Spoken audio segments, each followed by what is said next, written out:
Let me introduce Team Science on the ice to you. Hi, I'm Martin Densham and I'm one of the science leads for Antarctic Quest 21. Hi, I'm Kat Cameron and I'm the other science lead for Antarctic Quest 21. Wind, rain and snow bring particles and contaminants from other continents and from marine traffic to the vast wilderness of Antarctica.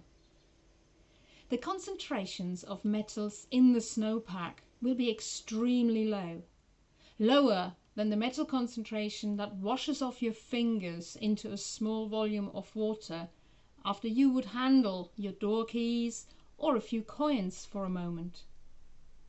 Therefore, the team are extremely careful not to contaminate the samples through any contacts with their hands and their equipment. Snow samples are taken in pre-cleaned plastic centrifuge tubes, and before Kat touches them, she fits fresh plastic gloves over her thermal gloves that keep her hands warm. The plastic gloves ensure that nothing that has been in contact with metal equipment will be in contact with the sample tube. And although this may seem a lot of wasted plastic, it ensures that the unique opportunity to obtain metal concentration data from these remote areas on the Antarctic Peninsula is not spoiled by sample contamination that would render the samples useless.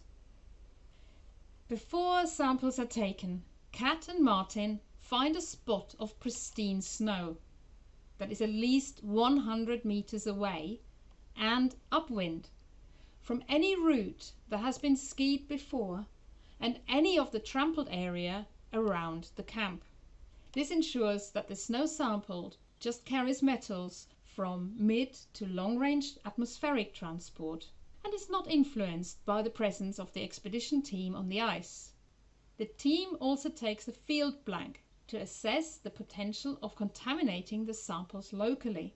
For this, Kat opens a centrifuge tube containing ultra-pure water and pours it into an empty tube.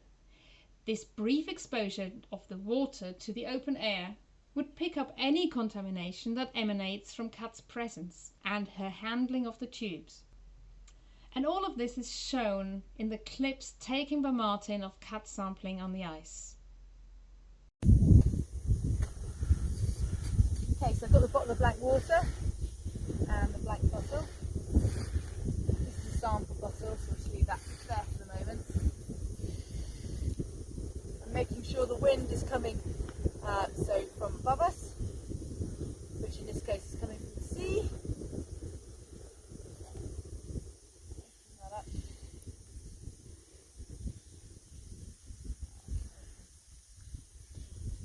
Water.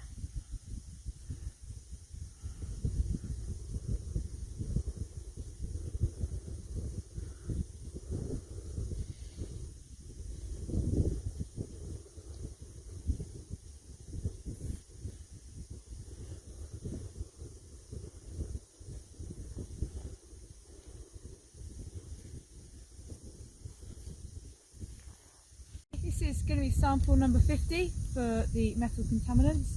I've made sure that the wind is coming away from me, so I'm downwind. I've turned myself side onto it as well just to minimise contamination. I've just done the blanks so they're close by. I'm going to drop down, open the lid, and make sure the lid stays facing upwind as I do this, and the bottle as well. I'm just going to take a series of sweeps off the snow, each time taking a different line.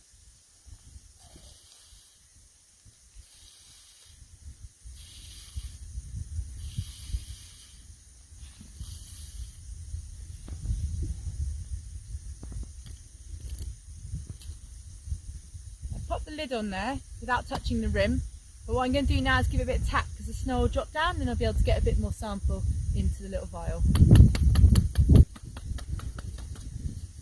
we go, it's created a load of space.